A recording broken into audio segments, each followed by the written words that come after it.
Subscribe and follow my page. আসসালামু আলাইকুম। আশা করি আপনারা সবাই ভালো আছেন।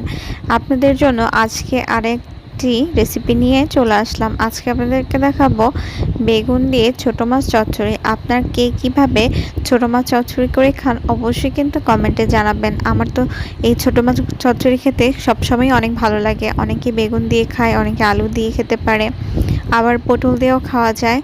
তো আপনার কে কীভাবে খেতে পছন্দ করেন অবশ্যই কিন্তু আমাকে কমেন্টে জানাবেন। আজকে আম্মু রান্না করছিল বেগুন দিয়ে।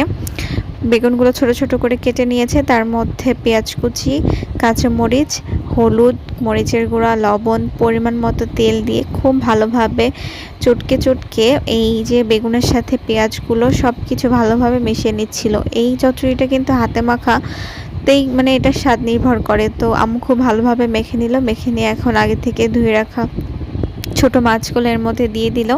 এখন দিয়ে দেওয়ার পর খুব সামান্য পরিমাণে কিছুটা পানি দিয়ে দিল এবং পানি দিয়ে চুলাটা ধরিয়ে দিলেই কিন্তু আমাদের চচ্চড়ি রান্না করা হয়ে যাবে। এই চচ্চড়ি রান্না করতে কিন্তু বেশি একটা সময়ও লাগে না, আর খুব সহজেই কিন্তু হয়ে যায়।